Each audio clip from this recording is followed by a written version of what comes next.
ರಾಣಿ ವಿಭವ ನೈವ ಶಾಶ್ವತಂ ನಿತ್ಯಂ ಸನ್ನಿತೋ ಮುಕ್ತು ಕರ್ತವ್ಯಂ ಧರ್ಮ ಸಂಗ್ರಹ. ನೋಡ್ರಿ, ಮಾನವ ಜನ್ಮಕ್ಕೆ ನಾವೆಲ್ಲರೂ ಬಂದಿದ್ದೀವಿ.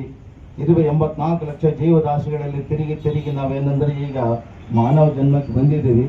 ಮಾನವ ಜನ್ಮದಲ್ಲಿ ಏನಪ್ಪಾ ಅಂದ್ರೆ ಇದಕ್ಕೆ ಬಿರುದಲ್ಲ, ಶ್ರೇಷ್ಠವಾದ ಜನ್ಮ ಯಾವುದಂದ್ರೆ ಮಾನವ ಜನ್ಮ. ಆದರೆ ಇಂಥ ಜನ್ಮ ಸಿಕ್ಕಿರೋದು ನಮಗೆ ಬಹಳ ದುರ್ಲಭ. ಯಾಕಂದ್ರೆ ಸಿಕ್ಕಿದನ್ನು ಉಪಯೋಗ ಮಾಡಿಕೋಬೇಕು.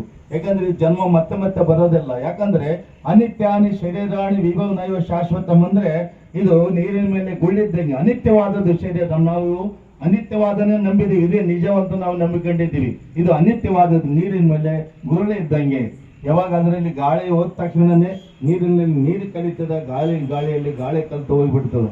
ಅದಕ್ಕಾಗಿ ಏನಪ್ಪಾ ಅಂದ್ರೆ ಈ ಒಂದು ಪಂಚತತ್ವದ ಶರೀರ ಇದು ಅನಿತ್ಯವಾದದ್ದು. ಅದಕ್ಕಾಗಿ ಇದನ್ನು ನಾವೇನ್ ಮಾಡ್ಬೇಕಾದ ಧರ್ಮ ಕಾರ್ಯಗಳನ್ನ ಮಾಡ್ಬೇಕಂತ ಹೇಳಿ ಹೇಳ್ತಾರೆ. ಇನ್ನೊಂದು